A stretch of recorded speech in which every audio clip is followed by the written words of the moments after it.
I went into Civil War earlier for the first screening super cold. And by that I mean I knew absolutely nothing about Civil War. The absolute only thing that I was around for Civil War before its release was one of the movies I saw in theaters a couple weeks ago. Civil War's trailer popped up before it, and when it first started, it looked like another post-apocalyptic war film, so I just kind of meandered on my phone. And I'm so glad that I did, because this film is meant for you to go into this completely cold, knowing absolutely nothing. This film is excellent.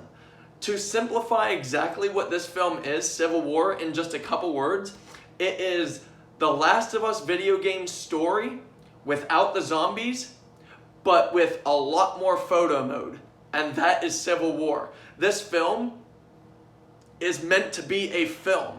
This is a visual experience. From the very beginning to the very end, this film is all about imagery. It's all about cinematography. The main story is about those two things. The main story is about photojournalists going around inside the Civil War throughout this country and taking pictures for their news outlets. And not even just that, it's a great original story. And yeah, it's kind of a post-apocalyptic, war-torn world, but this film, it has nothing to do with zombies, it has nothing to do with post-apocalyptic anything. It's just the citizens of our country rising up against dictators that are the president and the president's militia.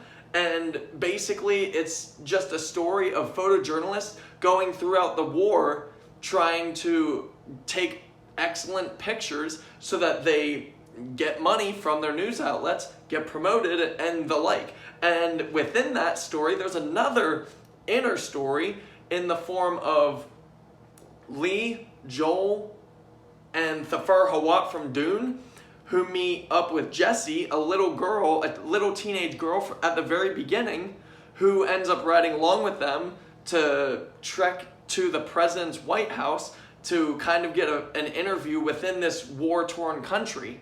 And that's the entirety of this story. It's centered around basically a smaller Last of Us trekking with a little girl featured, and you explore not just the war-torn country, but you explore these characters from inside to out. Even Kirsten Dunst's character, who's super emotionless and basically has no character or personality to her, by the end of the film, she has personality, she has a backstory, and she has a character that you actually sympathize with, and you sympathize for her in the scenes where she's like going through trauma. And this story is also set around Jessie, the little teenage girl who wants so badly to be a photojournalist, who starts to experience the rigorous life of being a photojournalist inside of a war. The acting in this film is phenomenal. The writing and direction by Alex Garland, who, unless I look up on Rotten Tomatoes or IMDb what all he's done, I don't know anything about his filmography. I know Civil War is basically a masterpiece. He wrote this film so fucking well that there's only one little political scene in this film, which this film would have gotten a pass for having non-stop politics in this, because that's basically what this film is about. But Alex Garland completely subdued himself from doing that.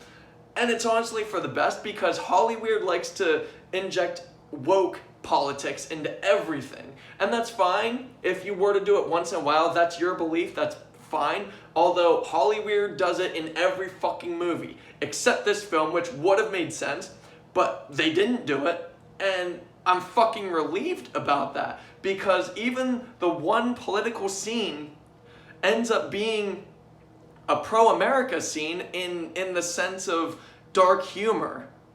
And it's a traumatic scene, just like every other scene in this entire film. It's riveting, it makes sense. The pro-America guys actually end up being militia bad guys, which you could kind of classify that as a little woke, but I classify it as damn good writing, damn good acting. And that's what this film does well with. It's subverting everybody's expectations.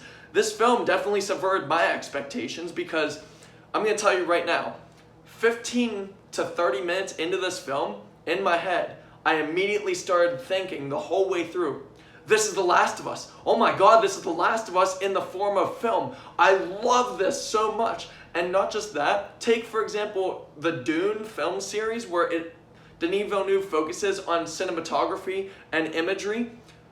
Civil War is set up the exact same way. This film was completely filmed with IMAX cameras. It is clear as day, considering its aspect ratio is 1.85, and in theaters, on a widescreen cinema theater, it cuts off the sides, which tells you right there it was filmed for IMAX. And unfortunately, I didn't watch it in IMAX, although I can tell you the experience for this film, watching it even non-IMAX, it's an experience. And honestly, at some point, I may go watch this film in IMAX just for the experience of the IMAX. If not, I'll most likely buy it on 4K. But Civil War overall is damn near a masterpiece.